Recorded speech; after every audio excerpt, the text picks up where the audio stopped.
Hey, attached listeners. Before we jump into today's episode, we have an exciting new development that we want to tell you about. So, we know all of you have really wanted attached merch. You want a sticker, you want a mug, you know you need something like that. And you also want us to continue to create great content. Well, we are excited to announce the launching of the Attached Podcast Patreon page. Now, if you're not familiar with Patreon, as I was explaining it to Patricia, it's kind of like NPR. If you appreciate the content you get, it become a patron and subscribe to our podcast. And if you do that, in the next 2 weeks, we'll give you a free sticker or a free mug. So check it out. Patreon.com/attachedpodcast.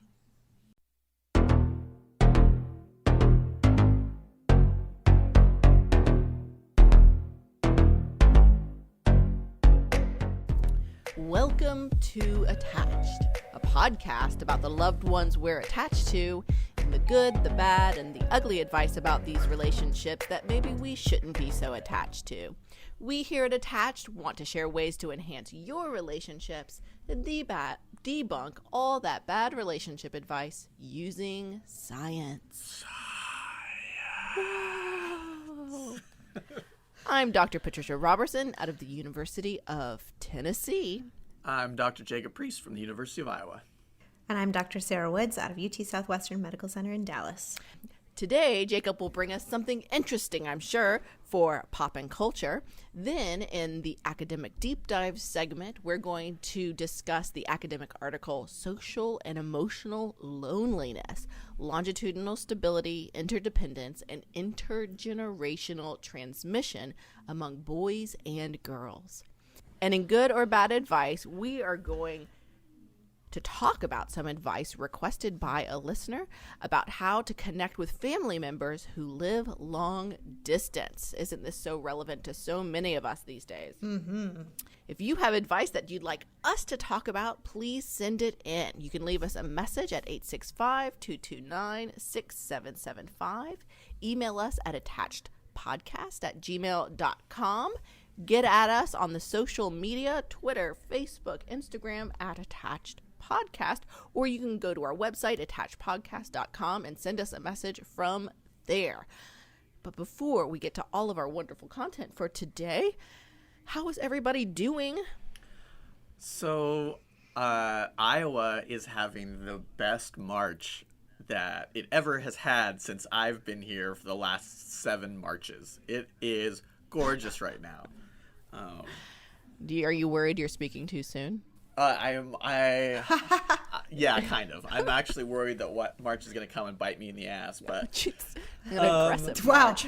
you're so aggressive. It was a quick turn there. But one of the fun things we did in Iowa this past weekend. Tell us. So I may have told you that we get together with a group of people to watch The Bachelor. Oh, you may have mentioned You it. watched The Bachelor? Yeah. Shocking. I do. Well, Pizza Hut has been doing some serious advertising during the middle of The Bachelor. I don't know if y'all have seen the new Pizza Hut where the mozzarella sticks are connected to the crust. I haven't seen Oh, this. dear. Also, just my for all gosh. of our listeners, So- Pizza Hut is not a sponsor, but if you'd like to become a Yet. sponsor, get at us. Right, sure. Attachedpodcast@gmail.com.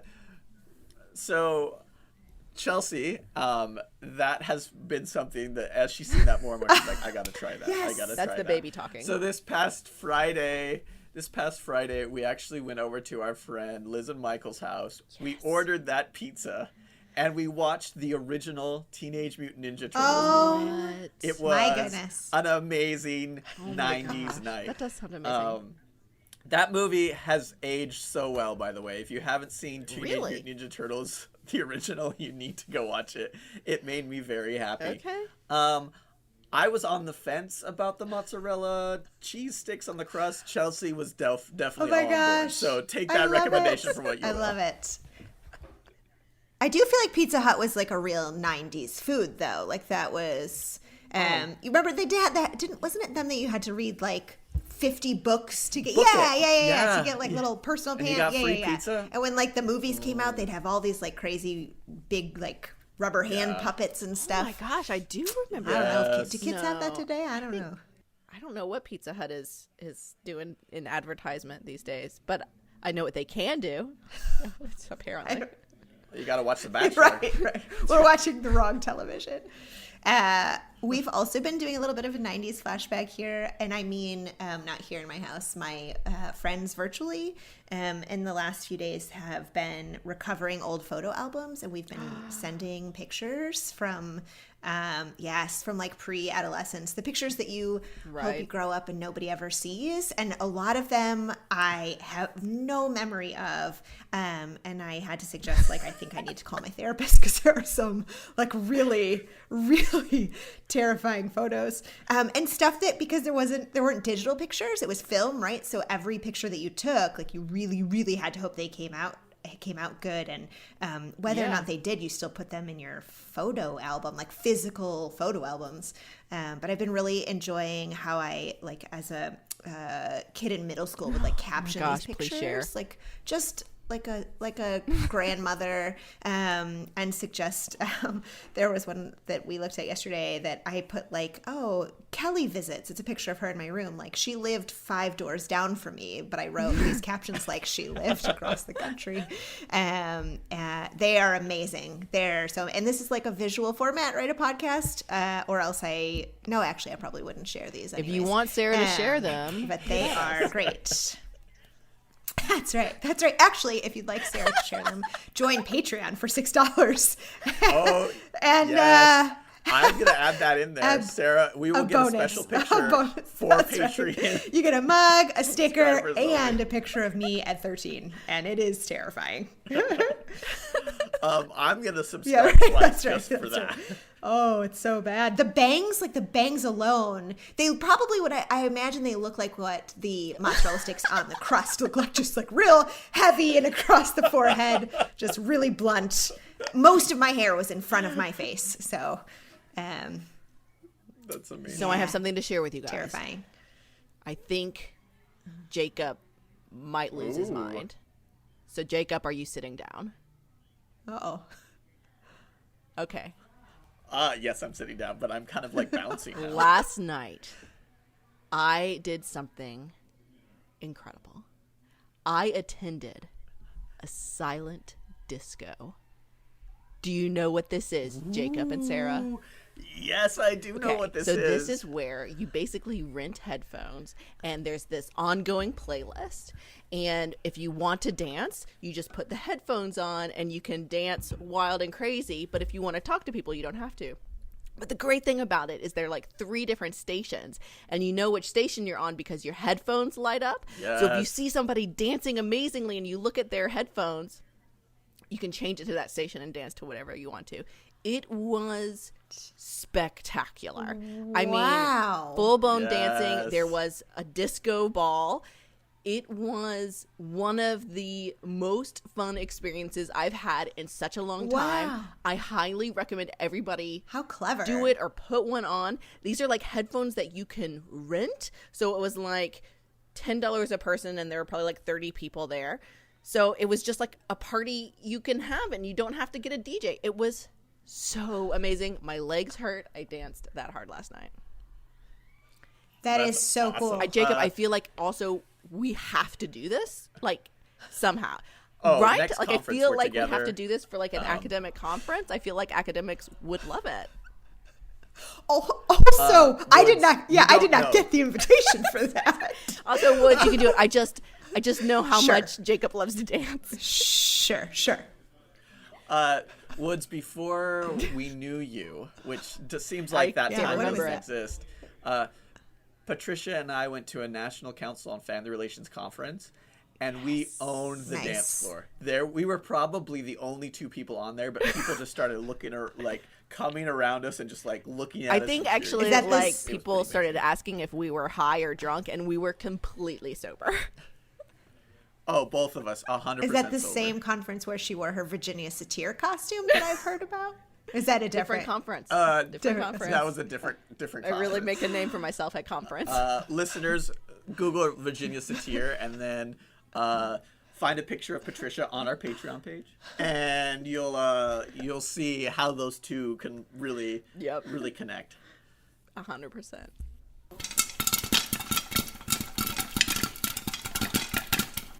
First up, poppin' culture. We learn about relationships from our friends and family, but a lot of what we think about love and relationships come from what we see in pop culture. So for this first segment, we like to take a moment to highlight events in pop culture that influence people's lives and how we view relationships, good or bad, for the good or for the bad. So Jacob, what do you have for us this week? I have been so excited and just waiting to talk about the new Netflix reality television show, Love is Blind. Have either of you all heard of Yes. this? I have heard of it. No idea what the premise is. Yes. Okay. So the premise of Love is Blind is that they get 15 men and 15 women, and they kind of have them live in this area where all the men are living together, all the women living together. And in the middle of this area are pods. In other words, they are two rooms that are connected by a glass, a beveled glass wall that you can't see the other Beveled. person. That's a good word. And so what they do, the first week or so, 2 weeks or so, all these people do is get up, eat breakfast, and go in and have dates in these pods where they have conversation and drink wine or other cocktails with these people that they've never seen and who they can't see. And so after these 2 weeks or before that ends, if they actually want to meet the person, they have to get engaged. So so after, they've talked to this person over the course of 2 weeks, they have to propose to them. And once they propose to them, they can actually meet face to face. Right? So, and then after they meet face to face, they take all the couples that are engaged and they ship them off to Mexico where they can actually live with each other As for a one week. does. And as one does. And then they come back because they're all from the Atlanta area. And they move into special apartments with their fiance. And then they have 4 weeks within which they get married or decide not to get married. So just a heads up, there's going to be a couple of spoilers. But so if you haven't listened all the way, jump about 5 minutes ahead and you'll be okay. But the first thing I want to talk about, so I think there's like 3 things I want to talk about. This might get a little bit long-winded, so cut me off if I start drowning on, because I'm really obsessed with Love is Blind. First off is the whole idea that love is blind, right? That is some advice we hear over and over. And I think it kind of conflates love with maybe infatuation. Oh, interesting. If you're thinking about this idea that you can have strong emotional connections to someone without having met them, I think that's totally real, right? But is that really the concept we want to ascribe love to, right? Is that the concept that we want to say, well, love is these really strong, intense emotional feelings? I think that can be a part of it and an important part of it, but it's definitely not the Right. whole. It sounds like you're saying it's kind of like more, those super strong feelings are more like infatuation. Okay. Yeah, especially after 2 weeks of knowing somebody, right? I think, so it kind of reminds me of the Sternberg love triangle, which really has 3 components. It's those passion, intense emotional feelings, but also this sense of intimacy or liking, or that kind of connective piece that isn't just about, sex, attraction, that kind of stuff. And then also this idea of commitment. So Sternberg argues that all 3 of those components are what make up love, and combination of those can be different. So that's the first thing I think you can take away. The second thing I think is this show hyper focus on this concept of marriage as an Yes. end. Yeah. Right? This idea that, we say we are dating, or we're, that dating is a process that leads to an outcome. And if it works well, that outcome is marriage. And I think this show points to that fact that marriage really isn't an outcome. It's a continuation of the process. It can be a marker in time where it potentially redefines the Right. definition or boundary or structure of your relationship, but it's not an outcome. And talking about that like that, I think, is really problematic. I like that a lot, And Jacob. actually It's more of just a time point on the continuum of your relationship trajectory. Yeah, right. But everybody in the show talks to marriage like, okay, if we decide to get married, then that means that our lives are fundamentally changed, and maybe the problems that we had before Right. are not going to be there anymore.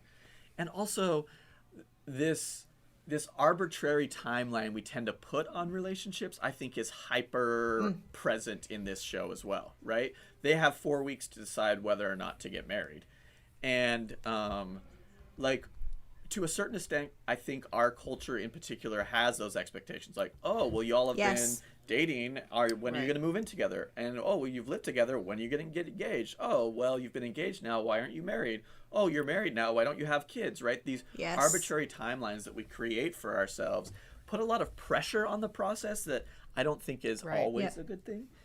And finally, this is where the spoilers come in. I want to talk about one couple in particular and kind of get back to this idea of passion Okay. and infatuation. So Damon and Giannina, so Damon and G as they call them, have the most passionate, angry, reactive, all over the map type of relationship. Volatile. And so as you're watching this unfold, yes, volatile is a good word for it. As you're watching it unfold, you're like, why would these people ever want to be together or get married? So in the last episode of the season, they show the weddings of these people, and Damon and G. G says, yes, I'm going to marry you. And Damon's like, no, I can't marry you. It's been way too crazy and volatile. And so then, of course, more crazy and volatileness ensues, right? What is fascinating is they do a follow-up that's a 1 year later follow-up Oh, wow. with the couples. And though they're not married, Damon and Giannina are still dating and are still, as they say, passionately in love with each other. And I think the problem that this demonstrates is that people conflate this idea that if we're really have a lot of love for each other, it's Right. going to be volatile and crazy and passionate and hot and cold all the time. And that's a marker of a really great, passionate love story. Where I think, in effect, it's really just a Right. damaging one. I can't imagine that type of intensity being able to Be s- persist across a long amount of time, right? They're viewing this version of marriage as, oh, it should be forever, and we've talked about this on this podcast too, but that level of intensity isn't going to make for an environment where growth of individuals can happen, or where constructive communication, problem solving, understanding can flourish, because really they just say some really mean things to them. So, to kind of put a summary on all that, first, watch Love is Blind, because it's a lot of fun, and it just like unfolds a lot of things. Second, don't buy into that assumption that love is blind. I mean, I didn't even touch about on this, but love is affected by like cultural norms and stereotypes, all of that kind of stuff. And finally, intensity, passion, volatility isn't necessarily a marker of a good, strong relationship that might be one that persists across time. Excellent. Well, it will be on my docket. No, don't lie to the listeners. Aw. I will hover my mouse over it. Oh, I can just say, because I talk about reality television in the classes I'm teaching, and in the undergraduate class I'm teaching this semester, one of the students came up to me. He's like, my girlfriend loves reality television, and I never gave it a chance. And I just started watching Love is Blind with her because you were talking about it in class, and it's amazing. I was like, thank you. Amazing. Sharing that You my are. knowledge with the world. One podcast and one class at a time. You're doing your part, Exactly. Jacob, to make the world a better place by getting people to watch reality TV. Oh my gosh, I love it. That's Yeah, gonna be my life yeah. legacy.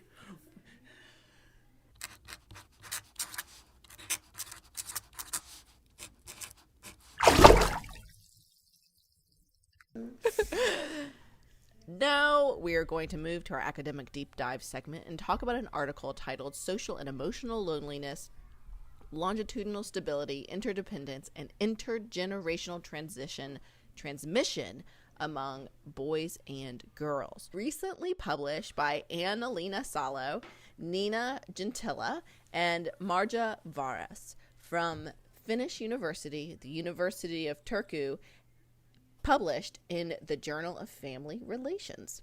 This study explored associations between specific kinds of loneliness for boys and girls and their parents' loneliness as well. This is particularly fascinating for me because genuinely I didn't know that there were different types of loneliness. So we'll get into that in a little bit later. Me neither. I thought that was cool. But like I said, before we break down this specific research, what we do know about loneliness and why is it important? Well, we know that kids who grow up in social isolated families may be more likely to become lonely. And peer relationships, which are super important for kids, naturally change as kids develop, and these changes that occur in friendships can also contribute to children feeling lonely. Loneliness also begets loneliness, because people who are alone tend to believe they're left out because of their own internal characteristics, who they are as people, rather than circumstantial factors. They then tend to further isolate and avoid social situations that make them more alone and lonely. We also know that from earlier research, there are two kinds of loneliness that don't necessarily co-occur. So that means they aren't lumped together. Specifically, researchers have identified social loneliness, which is a person's longing for a social network they don't have or don't have access to. This type of loneliness may be linked to less access to resources like financial support, which could create additional stress, for example. And the second type of loneliness, emotional loneliness, which is when we long for an intimate, close emotional attachment that is absent. Emotional loneliness is uniquely correlated with emotional problems like worse self-esteem and withdrawal behaviors. But we don't know exactly how these two dimensions of loneliness accumulate or affect one over time. And these authors suggest we don't know how loneliness may transmit over generations, so from parent to child. There seems to be a tendency for loneliness to occur within a family. In other words, lonely parents or parents who struggle with interpersonal relationships may model or teach some of that social behavior that contribute to loneliness.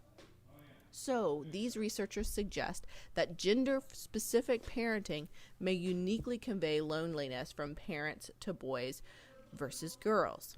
I also think this research is particularly timely and poignant because we've seen a lot in the media about this loneliness epidemic that's going on. So, Sarah, how did this study end up looking at parents and kids' social and emotional loneliness? Yeah, so what you just described, Patricia, is they were going to focus on looking at this in two different ways. First, to look at what these trajectories of loneliness for these young boys and girls look like over time, and then whether moms and dads' loneliness similarly affected their sons and their daughters. And so they did that first by pulling a sample from 15 different elementary schools from one regional area, so one city and like the surrounding rural settings, and they estimated that the prevalence of loneliness in the area they already knew to be about 8.6%. And so across these elementary schools, they had a sample of 318 students, which was about half and half, girls and boys. Okay. And it's a pretty decent sample size. I mean, I've seen bigger sample size of students, but what's particularly nice is that they had about half and half. Usually in sample sizes, you have more female than male, unless it's like they particularly go after that. So it's nice that they have a kind of a half and half. Well, and I think capturing all of these different areas in this one region from these different schools also meant that their sample is a little more economically diverse. And they had, so they started with these students, but it's family level data. So it's not just 318 participants, it's just the students. And they start at baseline, they're about age 10 or 11, so in fourth grade. And they surveyed their moms, who were on average 40 years old, and dads who are on average 42. Now, not all of these students lived in nuclear or two-parent families, but 78% of them did.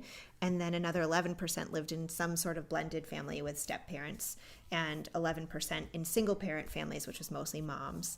And these kids had an average of 1.3 siblings, so one whole child and a third of another.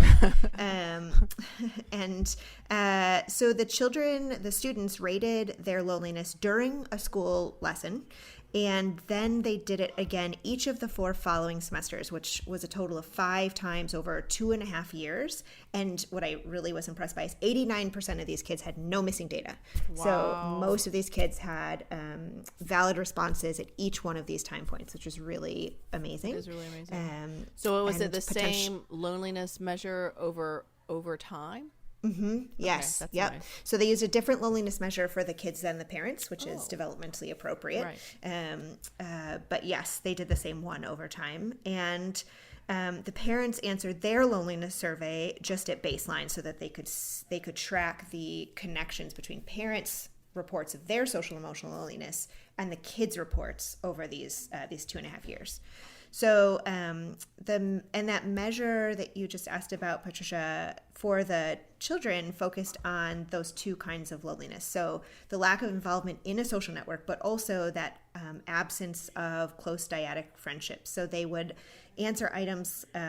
They had 2 endpoints, 2 descriptors rather. Like some students feel like they really fit in with others, but some students don't feel like they fit in.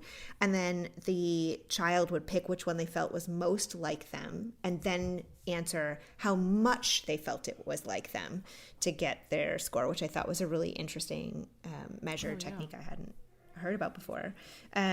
So what they found was that boys and dads rated emotional loneliness higher than girls and moms. So they felt more of an absence of that close connection with one other person, feeling really supported or connected to within the dyads, within like close friendships. And girls reported more social loneliness, but that was by the end of the study. That difference didn't show up until they were a little bit older. So it might be kind of timed with that pre-adolescence development and movement towards larger peer groups. And then this was not a focus of their study, but I thought was interesting. Kids with siblings had less emotional loneliness than only children, which makes sense if you have some of this support network embedded maybe in your family. There was no difference in social or emotional loneliness for single versus partnered moms. And for single versus partnered moms, there was no difference on their children's long-term social or emotional loneliness. So the effects of family structure was not something that they found in this study. Oh, interesting. I did think that also interesting that siblings might make more of a difference than kind of what your parental structure looks like. So regarding the question about what does this look like over time for kids, they found that students' ratings of their social loneliness and their emotional loneliness was stable over time. So if they felt socially lonely at baseline, they were also significantly likely to feel socially lonely over the course of each of these waves over 2.5 years, and same for emotional loneliness. But those ratings were independent of one another. So just because they felt emotionally lonely, it didn't predict that later they would actually be more likely to be alone or without a social network. And in the reverse, feeling like they wanted other people to include them more in things specific to kind of their current social groups, like so when you didn't invite me to a silent disco, for example, it won't necessarily predict how sad, how lonely I feel later in terms of maybe my other friendships. I maybe have other people who will invite me to talk about my feelings. Yes. I mean, I'm just saying you can contribute to that over time. So they were not interdependent, which is interesting. And then they looked at the second question they had about, is there this intergenerational transmission of loneliness from parents to kids? They found that, which I thought was really interesting, moms' ratings of their loneliness predicted long-term social loneliness of their daughters. Oh, Whereas fathers' loneliness predicted long-term social loneliness of their sons. So there is some interesting gender pattern that happens there, though in their model they didn't find any significant effects over time on emotional loneliness. And so some of their explanation for this is that kids may more easily model the social behaviors of their same gender parent. Okay. And if at that time in life, in adolescence, pre-adolescence, tweens, do we call them tweens anymore? They might, okay. I do. They might be science. They might be more likely to engage with same gender peers. Right. It might be one reason why the same gender parent's loneliness is associated with their social loneliness over time. But what I think is, what is then really unclear from the study is that even though boys report being more emotionally lonely and being without these close dyadic friendships where they can talk about how they feel and connect through talking, etc., this study didn't really find anything that predicted that over time other than how emotionally lonely I was the prior report. Which doesn't really help because you don't know what you can intervene on, right? That's right. Yeah. Yep. So it would be important because they're pointing out, the authors are pointing out all of the ways in which this emotional loneliness is linked to their emotional well-being overall, and but there's not something that they could clearly link to the parents' own feelings of loneliness. So I think there's potentially a few takeaways here. You both suggested, and I had the same feeling reading it, that I was not aware that there were different ways that you could measure being lonely. But it totally makes sense when you hear it that those would be unique constructs, right? It's not enough that we measure or know the quantity of how many friends that a person has or the quantity of people in their social network. That doesn't tell me anything. I can be in a room full of 40 people and feel very lonely. Right. And it also isn't enough just to ask people, how lonely do you feel? Because their point is you're not sure what that's capturing, that I could be involved in a lot of different sports activities. That's not sports teams, athletics. Obviously, I was involved in a lot of athletics. That's right. That's me, my bangs. That's right. 13-year-old bangs are so hard for athletics. A lot of things that involve running and ball and stuff. Right. And also the bangs didn't matter for me as much because I did swim team. So you just put that gorgeous swim cap on and you immediately make a giant network of friends because you look super cool. Is there scientific research to back that up? Yes. There's a lot of it. I just didn't choose to pull it out for today. Totally, absolutely makes sense. That's right. So I think when you're thinking about either research or school settings or the kids in your own life, if you're a listener who has nieces, nephews, children, neighbors, I don't know, it might be important to set this didn't capture anything. I'm not really sure if you should encourage neighbors to randomly engage with their kids. But the kids on the street. Hey, excuse me, can I ask you how lonely you are? I think it could be interesting, though, to think about being more intentional in tracking how lonely kids are from both perspectives, right? Because you could have a kid who's really socially well integrated on all those sports activities, but feel really emotionally lonely. And that might be especially true of boys who are more likely to spend more time in large friend groups and less time in these one-on-one closer relationships.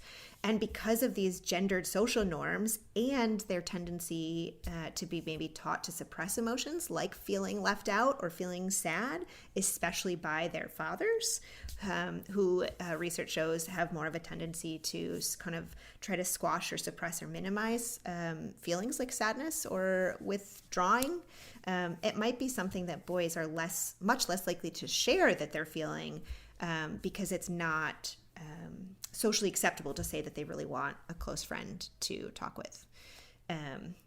And I think for parents who feel lonely, it could also be important and maybe really beneficial to think about where or how they can improve that in order to maybe protect their kids, because some of that might be unintentionally transmitting. And if part of what the researchers talked about here is that loneliness begets loneliness, that once I feel left out, I believe that says something about who I am as a person, and therefore I'm less likely to engage, and I become more withdrawn, and I'm more lonely, and it kind of spirals. And that transmits across generations, that it could be really powerful to intervene with parents, and for parents to find ways to feel more socially connected to benefit their children. Right, to model that behavior for their children. Yeah, well, yeah, and to kind of teach and show different ways about how we can reach out and connect in the community and find and try new athletics. I think it also is a nice way to point out that whole families need social support. So there are sometimes like school-based interventions for like promoting social relationships and decreasing bullying and improving social emotional learning, etc. But without involving parents, you could be missing a big part of that picture that determines how kids feel connected as they grow older. That's beautiful. I agree. Don't forget the parents. Yeah. And also there were other kids' activities other than athletics, just to shout out.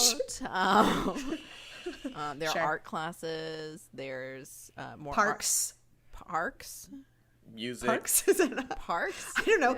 I mean, if you're a lonely parent and you're not sure what to do, you can just show up to a public space and connect with whoever's already there. I was thinking of like a national park out in the woods alone. And I was like, you can tell I live in the country, right? I'm like, I don't think a park is going to be beneficial. But you're right. You can just in a city where you live, there are parks where many people are. No, fair point. See, perspective. Or you could just get like color-coded headphones, and you and your kid could connect with your neighbors around silent dance parties. I think that would definitely improve communication. You could watch Love is Blind with people in your neighborhood. Whatever works. Yeah. I mean, we're not suggesting that, but yeah. I really appreciate this paper, Woods, and I'm glad you found it. One of the things that I think you talked about that I thought was really interesting is thinking of loneliness as this multifaceted construct. I always just tended to think about loneliness as you're either lonely or you're not lonely, but talking about social loneliness, talking about emotional loneliness, I think was a really interesting way to think about loneliness and how it can have those effects. And what's more is the findings, those two weren't related. I'm also really excited to see what these authors do next, because they talked about what are the potential mechanisms that transmit loneliness across generations, and they said we can only speculate about this, but talking about both the intergenerational behaviors, the intergenerational social integration, and possible genetic heritability type factors as well, even though they point to some research that shows that like as people age, the genetic heritability factor tends to get less over time. But just to think about how patterns develop in families that make them more and more potentially like have isolation as more present in the family across time. And I think studying that out and teasing that out will be an important next step, and I'm excited to see what they do with it. Yeah, and I think, you know, we alluded to this loneliness epidemic that has been in the media recently. I think that intergenerational transmission could be a real key to identifying and implementing interventions that can help improve this. And I mean, also keep in mind that the loneliness epidemic is in the U.S., but this study was not done in the U.S. So I think also I'd love to see a replication of this study in the U.S. To see if we find similar outcomes, results. Yeah, because I think part of what we know to be true about our culture is there's this increasing likelihood that younger parents are less and less likely to live near their own parents. And so as our family structures get more socially distanced, it could also be a potential contributor to how this occurs over time. I don't know if that's true for Finland, which I suspect is probably less true, just even based on geographical area. But Right. I don't know that. But it could be that you lose multiple different kinds of networks as you relocate for different educational opportunities or employment opportunities, and or kind of public transportation becomes more limited. So I think I agree. It would be really interesting to see what this looks like in an American sample as well. Yeah, and considering the unique aspects of our culture and society, both kind of geographically and culturally type work stuff. Yeah. Woods, that is like the perfect setup for our next our advice. I mean, I don't know if you had that. I'm sure you had thought that through, but I just was like, oh my goodness, talk about a segue. Sorry, I don't mean to cut us off if the discussion's Oh, yes. over, but that is a Yeah. good segue. Woohoo! Boo! Woohoo! Yeah! Finally, time for good or bad advice, where we talk about pervasive relationship advice about friends, families, and romantic partners. Did your parents or grandparents have a saying about love and marriage? Did you have a friend or romantic partner who said something about love and family that you thought was odd, or maybe it just struck you as poignant? Maybe you heard something about relationships in a movie or TV show that just made you think. This is the section of the show where we talk about that advice or those sayings, and based on science, mind you, decide if it was good or bad, as she does Solo. I was going to jump in. I was going to echo it. Sorry. Good or bad? I was busy scrolling down and seeing what was coming. I know. So I'm so sorry. I'm sorry. Why don't we stay in the moment, Sarah? If you Just throwing shade at Sarah left and right. I in this feel pod. I'm gonna leave come this on. episode feeling so freaking lonely. so sorry, it was not the intention. Oh my God, Sarah. Too late. Sarah, quick question. Have I ever told you how much I love you? Sure. I'm gonna call my mom and see how lonely she's feeling and see where I'm headed. Sarah's mom, get at her. If you have been on the receiving end of some relationship advice and you'd like us to talk about it, send it to us. You can leave us a message at 865-229-6775. Email us at attachedpodcast@gmail.com, or get on our social media, Twitter, Facebook, Instagram. We had it all at Attached Podcast. And Patreon page, don't forget about it. There's special ways you can give us a shout out about advice we should cover or not. I'm just Check it saying. out. Check it out. Or go to attachedpodcast.com and send us a message. While you're at it, please like and subscribe to our podcast, share it with your loved ones, and leave a rating or review. So we really would like for you to share it with your loved ones. But we know that sharing a podcast about healthy relationships might be awkward. So we have come up with an example scenario to help you all spread the news. Jacob, would you like to be parent 1 or parent 2? I'll be parent 2. Parent 1, I have some great news I want to share with you. Parent 2, I cannot wait to hear about it. Please go on. well, I just finished this great new show called Sanditon. I was so happy I finally found time to finish it. Parent 2. Oh, this is great. I'm so happy you found the time. Did it end well? Would you recommend it? Tell me all about it. Parent 1, well, honestly, it ended in a bit of a cliffhanger, but I still loved it. And hey, thanks for being so enthusiastic for me. I know it's silly, but I got genuinely excited about finishing it, so, Parent 2. Oh, for sure. I learned that capitalizing on people's good news is good for both you and the people around you. It can improve our relationship quality. Parent 1, learned? Are you attending secret classes I don't know about? Parent 2. No. I've just been listening to this incredible podcast called Attached. It's so fun and so educational. Who knew that learning could be so much fun? You should really check it out. Parent 1, wow, I love to Oh learn. my God. I'll just check it out. Wink. I really wish you guys could see Sarah Woods right now. Her hand is full on her face. trying to hide her face from who? I don't know. Did you like that one, Sarah? Do you think that one will Oh work? my God. First of all, if you are a listener and you have made it through this far into the episode, I really appreciate it. I really feel like you should know it's not odd to suggest podcasts at all. I think people do this all the time. Right, but an example Sure. dialogue it's gonna help. is always helpful. Definitely, yeah. You know, Role like play, yeah. that specific scenario Sure. will always help. Sure, Role play. Yeah. Today's advice was suggested by a listener at Sly Fox Ba or BA. This listener wanted information to help people struggling from a distance. And I think episode 15 about supporting grieving people would be a really important episode to listen to. But it also makes me think about ways to maintain supportive family ties from a distance so that when a crisis of any sort does arise, you have that strong family relationship to lean on.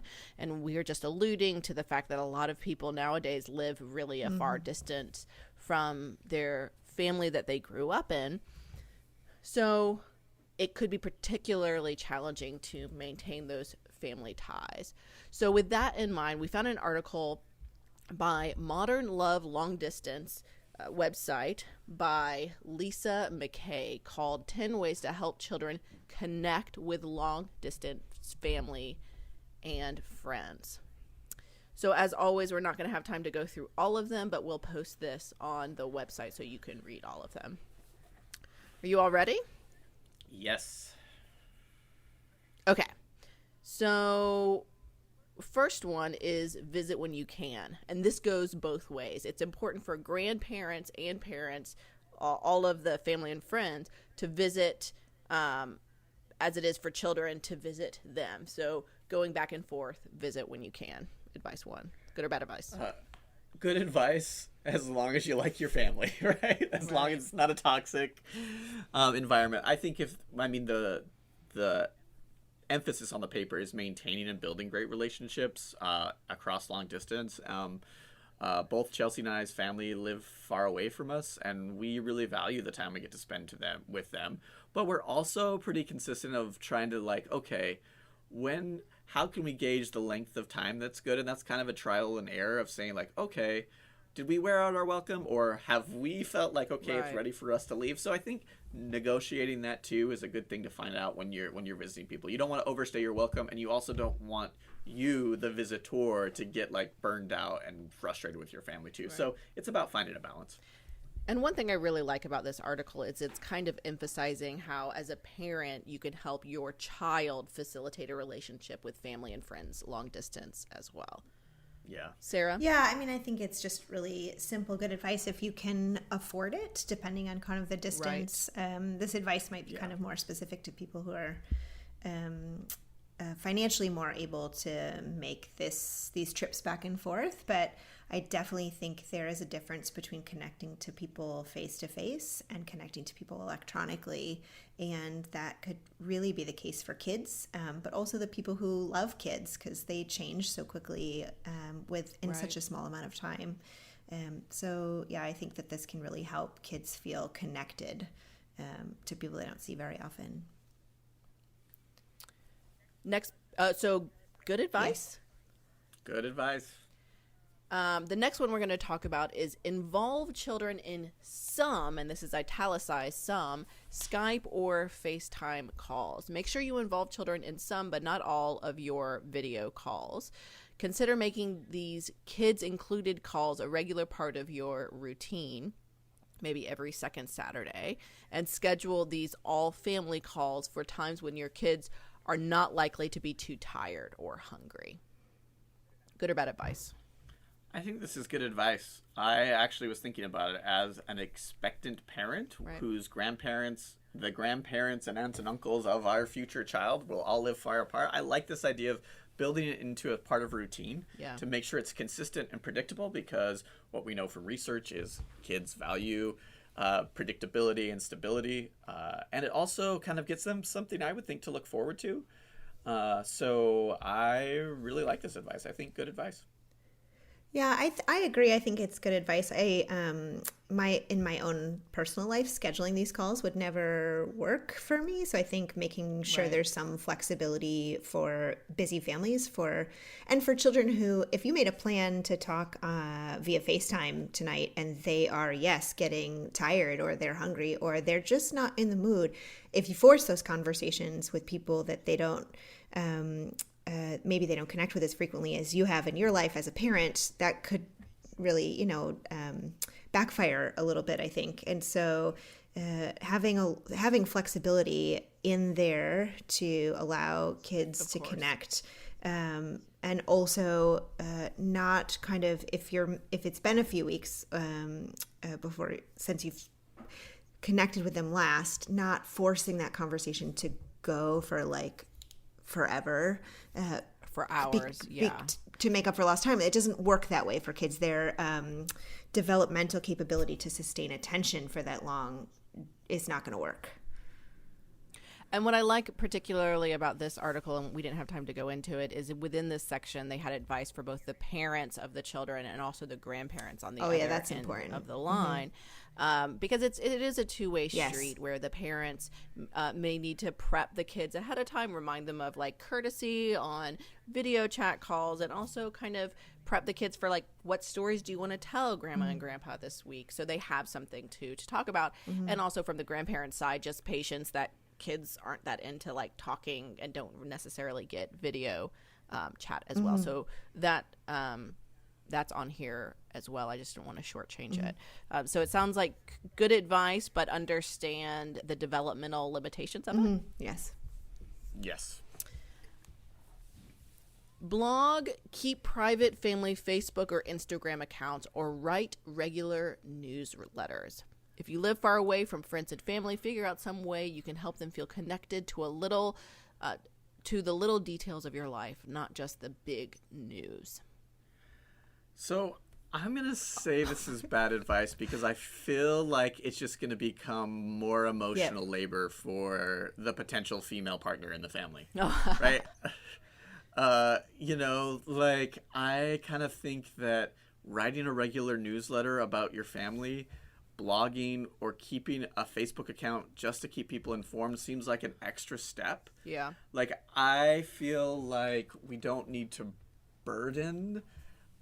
Sure, if you have time and space to do this, but I just can't imagine like, oh, well, I'm going to sit down on a Sunday afternoon and write out this personal newsletter that I'm going to send. I just don't see that as a possibility. So if that's something you're really into and you want to do, great, but don't be like, I can just see this happening as like, oh, hey, Chelsea, I just heard that we should write a newsletter for our family and send it out to them, and let's do that. And then it would be like, nobody's going to have time to do that, and nobody's really going to, we're not that interesting, Right. so nobody's going to want to read it. So that's what I think. So anyway, so that's for me. That's why it's bad advice. Yeah, I fully agree. I also don't want access to anybody else's private Instagram account where they load all their pictures. Isn't that already what Instagram is? I don't understand. So my reaction to this is not at all research-based, to be clear. I am debunking this piece of bad advice based on my personal reaction that this is insane. And also, we don't necessarily quite yet know the consequences of social media exposure to our young kids, that if you are blogging all of these little details of their life and regularly sharing all of these pictures and videos of them on Facebook, those things are permanent, and your kid is not necessarily consenting to that, which is, fine to a point. And also, I'm not sure we quite know what the effects of that will look like in the next 10, 20 years for kids whose lives have been so fully exposed online. So it sounds like bad advice. The one thing that it makes me think of is, relationships aren't necessarily made in like these big news positive things that happen. They are kind of in these smaller day-to-day minutia details that we share back and forth. And we kind of talked about that in the capitalization podcast that we talked about, I don't know, like 5 episodes ago. So it does make me think that it's important to communicate somehow if we want to try and maintain and build these ties with family that lives across the country. Finding some way to communicate regularly with them. Maybe it is just like silly little updates or just like a text message. But I do think like regular conversation and not just like once every 6 months, oh, this crazy thing happened, or this great thing happened, is important to try to find some ways to keep regular communication with family members. No, agreed. I think so too. Like the second part of that advice where she says, if you live far away, figure out a way to share little details, important. Right. That doesn't need to be a family blog or another Instagram account or a newsletter. Nobody's doing that. Nobody's doing that. I mean, oh my God. And if you are, oh God. If you are, we still welcome you to listen to our podcast. But I will not be reading your blog. So I'm out. Send letters, postcards, cards, or packages. I think this is good advice. I think, when you get something tangible from somebody in the mail, I really appreciate that. I don't know research that suggests this makes a difference one way or the other, but I would assume that the intentionality and the thoughtfulness that we know goes into relationships that exist face to face, I think that could potentially be extended to relationships that are pretty much distance. If you got a little postcard from somebody, that makes you feel so happy. Or when you get a random card, I don't know about y'all, but that just makes me feel very thought of. And I even think back to, last episode when we were talking about grief, where the guest talked about, getting cards from people that she didn't really know during that time really meant something to her. And I think this could be something similar as well. Yeah. I will say, I think this is very good advice. I think this can also be done pretty simply. I think I watch how my daughter reacts when she gets a piece of mail or a package, or it doesn't matter what is in that thing. If something came to the door with her name on it, she's like, and she's equally as devastated when something comes to the door with my name on it. So so it's a big deal, and she knows who sent it, and it's good practice for her to like read and understand how addresses work and think about what she can send back. And I think about all of the art projects that she comes home with that, like, I just have to occasionally sneak into the recycling bin when she's like not looking. Right. I occasionally just package those up and just mail them off because the family that is far away don't get to necessarily see them. But I think this is a nice measure of relationship investment too, that it's this nice tangible way to demonstrate that something we know that's really powerful in grandparent-grandchild relationships is how they demonstrate their investment in that next generation and generativity in terms of passing on information and their own experiences. And that can be really nicely done through books and cards and letters. Yeah, and so like you're saying, not just the person receiving it, but also the sender. Yeah. It feels important too. Yeah. Like we'll have our kids mail cards or letters, or like you're saying, art that they want to send to their grandparents and great grandparents. Means a lot and models for them thinking of people who aren't necessarily physically here as well, and gives them a tangible way to practice and that. You're right. The other way too, that grandparents, that there's research that shows that the more generativity that they are have, that they're oriented towards passing on their life experience and life lessons to this next generation, can really boost their health, their mental and physical health. So letter writing or sending stories in that way can be a nice little intervention to do that. Love it. Good advice. So these are just great examples of how to build those relationships, modeling for your children, for the other generation of family members who live across the country, maintaining those relationships. So if a crisis or something does come about, you have that strong support network, even though they may be across the country. Thanks for listening to Attached. Remember to call us, email us, tweet us about any relationship advice you've received that you're wondering whether to follow or pass on. We cannot wait to talk about it. Attached podcast is written by Patricia Robertson, Sarah Woods, and Jacob Priest. Sound editing by Kylie Hubbard and produced by Kylie Hubbard, Patricia Robertson, Sarah Woods, and